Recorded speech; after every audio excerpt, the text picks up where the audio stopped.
Me voilà une fois de plus seul sur scène à chanter pour vous l'amour. Bonjour, ici Pierre Lapointe. Je suis au studio des Franco pour parler de mon nouvel album 10 chansons démodées pour ceux qui ont le cœur abîmé. Et surtout, je veux parler du spectacle qui va avec l'album qui sera présenté au TNM durant les Franco de Montréal 2025. Bon, alors, il faut savoir, là j'apprends que c'est ma 21e fois au Franco. J'ai fait toutes sortes d'expérimentations au Franco. Pour moi, ça a été comme un laboratoire extraordinaire. Là. Je pense à Mutante, je pense au show avec l'Orchestre métropolitain qu'on avait fait pour terminer la tournée de la Forêt des Mal-Aimés. Je pense aussi à Amour, délices et orgue que j'avais présenté à la Maison Symphonique. Et ça fait des années que je veux jouer au TNM. Et puis là, enfin, je peux présenter mon spectacle au TNM. C'est une salle mythique, moi qui est un ancien étudiant en théâtre qui rêvait d'être acteur, qui est une espèce d'acteur raté. La vie fait que je vais jouer au TNM, mais en faisant des chansons, chose que j'aurais pas imaginé quand j'étais ado. Ce à quoi il faut s'attendre, c'est un spectacle, comme l'album est très orchestré, on a décidé d'y aller avec un duo de pianistes, le duo Fortin-Poirier, deux pianistes classiques extraordinaires, qui vont m'accompagner piano quatre mains. Ça, ce sera la tournée normale. Maintenant, au Franco, au TNM, on rajoute un quatuor à cordes qui sera avec nous. Et je peux déjà dire qu'il y a un décor magnifique, très simple, une image, mais très très forte, parce que c'est une vraie scénographe. Les éclairages sont de Martin Labrec, un de nos plus grands concepteurs d'éclairage au Québec. J'ai envie de dire, c'est un des meilleurs au monde, carrément. On peut dire ça quand on parle de Martin Labrec. Ce sera un spectacle tout en simplicité, mais chacun des éléments, malgré sa simplicité, est extrêmement complexe. Et chacun des éléments relève d'une certaine virtuosité. Donc, moi, dans mon interprétation, même si je suis seul avec un piano et un quatuor à cordes, il y a quelque chose d'un peu... moi, j'ai un petit vertige à l'idée d'affronter ces chansons-là. Donc, c'est un show à la fois très simple, mais qui demande... qui est très, très complexe et très, très rigoureux. Voilà. Il y a une symbolique derrière ça. Les artistes en chansons qui se sont produits au TNM, il y a toujours une connotation, puis il y a un certain prestige autour de ça. Puis pour moi, ça boucle une boucle. Pour moi, c'est important ce moment-là. J'ai l'impression que c'est un album qui illustre carrément là où je peux aller aujourd'hui avec toutes les années d'expérience et toutes les dizaines de chansons que j'ai faites. J'ai jamais compté combien de chansons j'ai faites depuis le début de ma carrière, mais je sais que j'en ai fait beaucoup. Et dans ma tête, il y a quelque chose de... Je suis arrivé quelque part où je possède mon médium, la chanson. Voilà. Les gens écoutent l'album, ils pleurent. Puis je le dis un peu à la blague dans les promos, puis aussi dans des petites vidéos que j'ai faites sur mes réseaux sociaux. Je dis, cet album-là va aider votre cœur à se réparer. Puis c'est, sans m'en rendre compte, je pense que c'est ce que ça fait, parce qu'il y a beaucoup de chansons qui sont très, très émouvantes, Et puis c'est ce qui me fascine. Puis c'est là où j'en viens à me dire que j'ai atteint un certain niveau de compétence en tant qu'auteur, compositeur et interprète. C'est drôle parce que 10 chansons démodées pour ceux qui ont le cœur abîmé, c'est un album que j'ai fait sans penser que je faisais un album. En fait, j'ai eu envie d'écrire pour le plaisir des chansons, comme un peu des exercices puis des défis que je me suis donnés. C'est-à-dire que je me disais, bon, j'aimerais ça écrire une chanson en clin d'œil à Michel Legrand. Donc, je me suis vraiment mis la barre haute. Il fallait que dans la mélodie, dans la qualité d'écriture, dans la poésie, dans les rimes, il fallait que j'arrive à quelque chose qui était à un certain niveau. C'est vrai que comme je me suis mis un petit déguisement le temps de l'écriture de chaque chanson, puis un petit déguisement différent en plus à chaque fois, comme j'étais vraiment dans une attitude de jeu, je pense que je me suis livré, puis je pense que c'est ça qui fait qu'au final, cet album-là est très touchant. L'idée du snobisme ou de mettre les choses dans des cases, pour moi, c'est pas tant intéressant. Les fleurs, c'est l'agression de la vie, c'est la poésie de la vie qui vient faire chier les plans qu'on avait. Puis notre but, c'est d'y voir de la beauté, même quand on se fait agresser, en fait. Puis même si on comprend plus rien, c'est de dire, c'est quand même beau, tout ça. Une chanson C'est beau la vie de Jean Ferrat, c'est ça. Lui, il nomme des belles affaires tout le long de la chanson. Moi, si je faisais l'équivalent avec C'est beau la vie, probablement que dans les couplets, je nommerais des trucs atroces. Mais cette photo-là, pour moi, elle illustre tout ça, en fait. C'est comme si j'étais en perpétuel combat entre, à l'intérieur de moi, un grand rêveur, même anormalement rêveur, qui se donne le droit d'être extraordinairement rêveur, et un personnage d'une lucidité, d'une fermeté, d'une froideur, l'équivalent, l'opposé. Donc, il y a toujours ce combat-là entre les deux. Donc, à la fois, je me donne le droit de rêver énormément en étant extrêmement conscient que ça ne se passera jamais comme ça. Puis pour moi, c'est vraiment un moteur. C'est comme des fois, j'ai des conversations avec des amis, puis j'ai un regard très acide sur le milieu de la musique, sur comment ça se passe en ce moment, avec les plateformes, avec les réseaux sociaux, avec tout ça. Puis je dis la culture francophone est vouée à l'échec. Puis j'ai l'air d'un défaitiste absolu. Puis en même temps, 30 secondes après, je dis, je veux juste préciser que pour moi, tout ce que je viens de dire là, c'est un moteur extraordinaire pour me motiver à travailler encore plus en français, puis m'arranger pour, avec pas grand-chose, trouver les images les plus fortes possibles. Puis pour moi, c'est une façon de fonctionner aussi, c'est une façon d'être. Donc, quand j'aborde l'idée du rêve, particulièrement dans ces chansons-là, je décris quelqu'un qui a en pleine gueule la réalité versus le rêve qu'il avait dans sa tête. Et puis moi, c'est comme je disais, c'est un moteur. Maintenant, il y a des rêves aussi qui deviennent des réalités. J'ai rêvé un jour d'être chanteur et je fais ça comme métier depuis 20 ans et ça marche plutôt bien. Et j'ai l'impression que je vais finir mes jours en continuant toujours à travailler dans le milieu de la chanson puis de la création. Donc, il y a aussi ces rêves qu'on se permet à un moment donné qui deviennent réalité.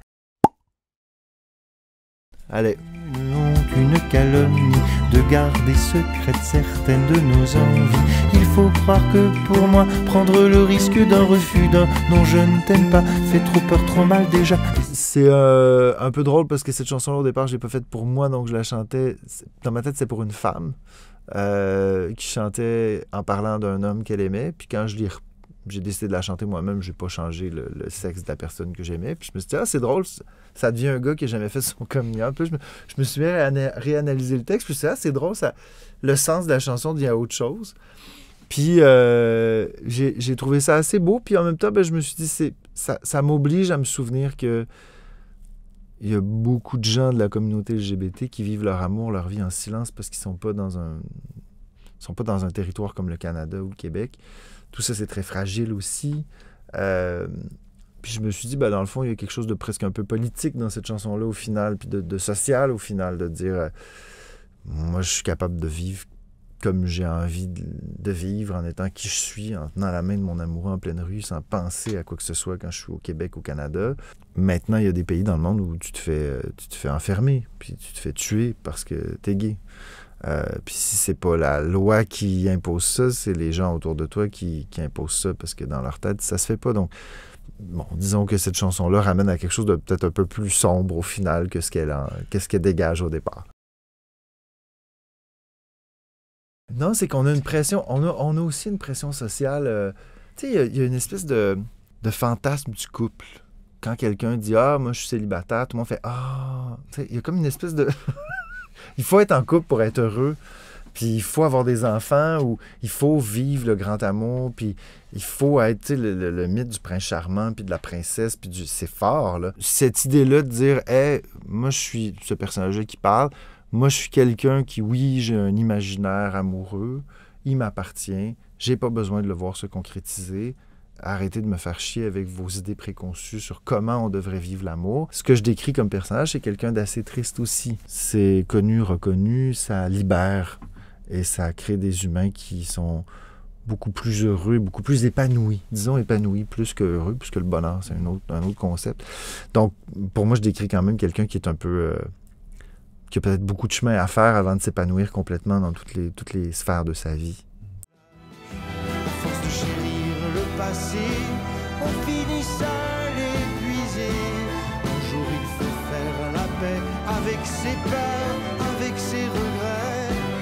Je trouve ça intéressant qu'il y ait un patrimoine vestimentaire, un patrimoine de gestuel, un patrimoine aussi de vocabulaire qui se passe d'une génération à une autre. Dans cette chanson-là, j'ai poussé ma réflexion un peu plus loin sur quelqu'un qui a adopté tous les codes de ses idoles, dans sa démarche, dans sa façon d'être sûr, qui impressionne par sa prestance et sa présence quand il se déplace dans un espace, mais qui en fait est comme tout le monde. Et ça, je persiste vraiment à penser ça. On est tous un petit enfant blessé qui essaie de trouver sa place la majorité du temps de façon très maladroite. Et c'est drôle parce que j'ai une amie qui me parlait d'une des premières réunions qu'elle avait autour d'une table avec tous les gens de sa job, là, puis elle était comme, mon Dieu, j'étais impressionné. Puis je dis, mais souviens-toi, il y a des enfants blessés il y a un enfant blessé à l'intérieur de tout le monde qui était aussi à l'intérieur de la table, qui parle fort, qui parle pas fort, c'est juste une façon différente d'essayer de... Il y en a que ça va être en étant extrêmement gentil, d'autres en parlant extrêmement fort, mais profondément, à moins d'être un psychopathe, mais ça, c'est un très petit pourcentage de la population.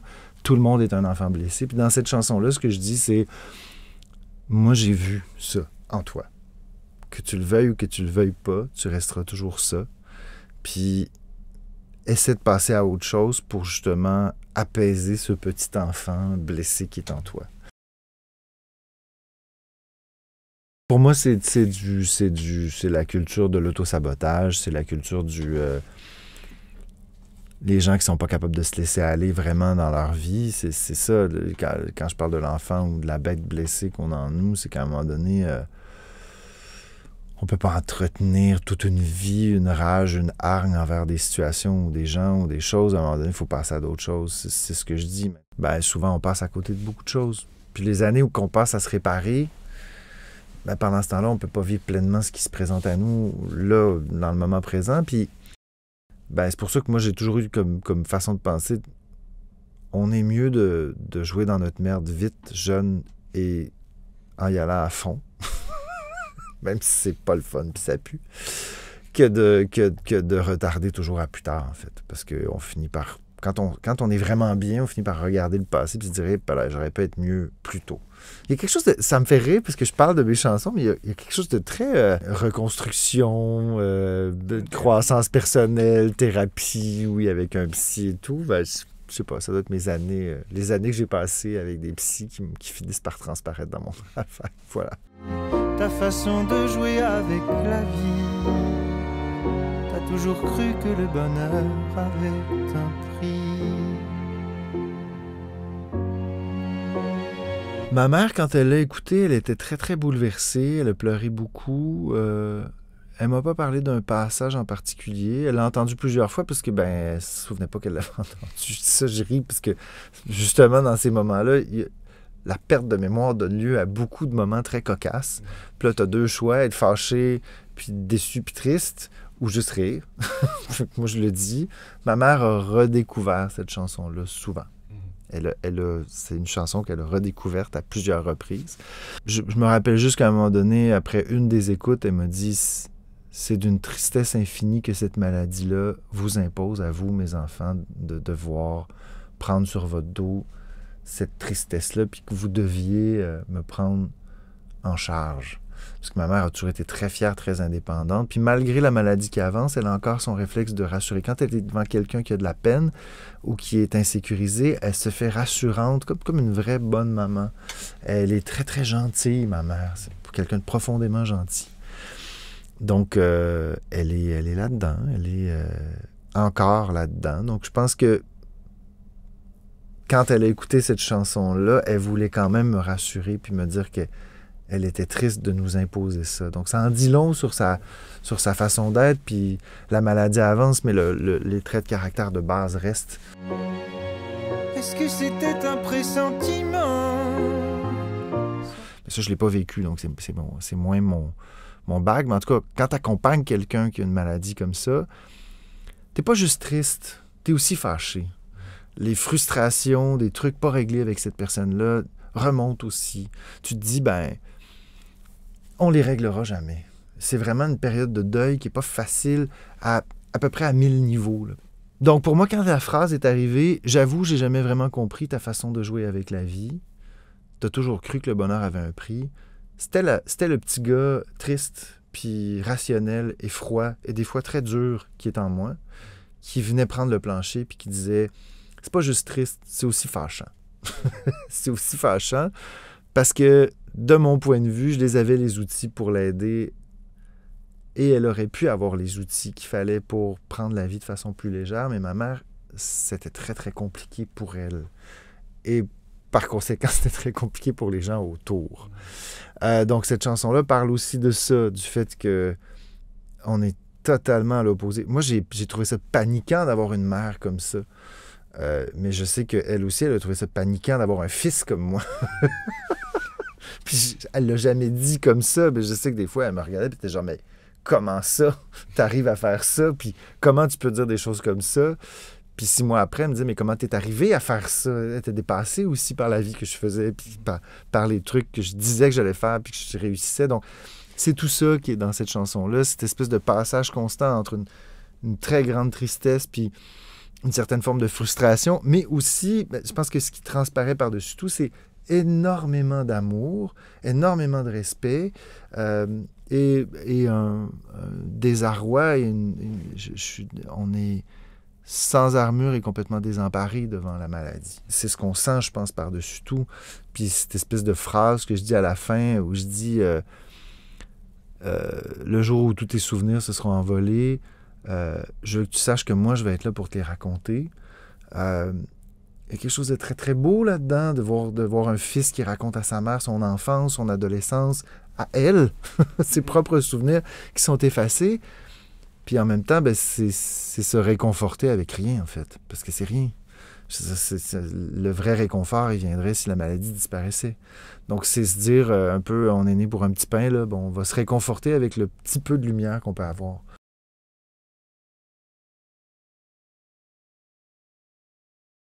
Le mot qui me vient en tête, c'est amour.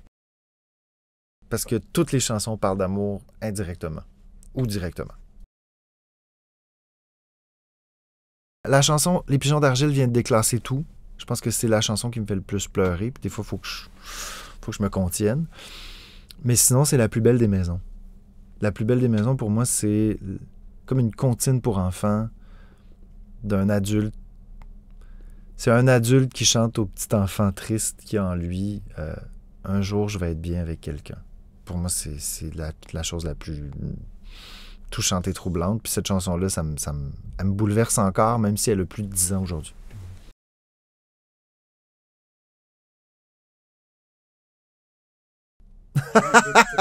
Ça, c'est Albin de la Simone.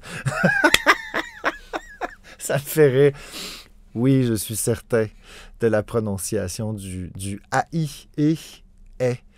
AIS versus AIS. Parce qu'en France, on dit du lait, alors que c'est du lait. Et Albin m'a déjà obstiné, puis j'ai dit, mais non, si tu regardes le dictionnaire de la prononciation, c'est AI, c'est et. Donc, je reviendrai. Ce serait et. Mais les Français ont souvent l'impression qu'ils en connaissent plus que les autres. Même quand ils font une erreur. Voilà. Pour finir, on aurait... c'est pas une question, c'est juste de signer une petite photo pour remémorer ton passage. Je dois... Ben oui, tout le monde fait ça sur le web. Ils me demandent tous de faire des... Ah, puis c'est une première en plus. Ah, la première photo, elle est si belle. J'étais si maigre. Mon Dieu Seigneur que j'étais pas gros. Je le voyais pas à l'époque. Me voilà une fois de plus seul sur scène à chanter pour vous l'amour, la mort.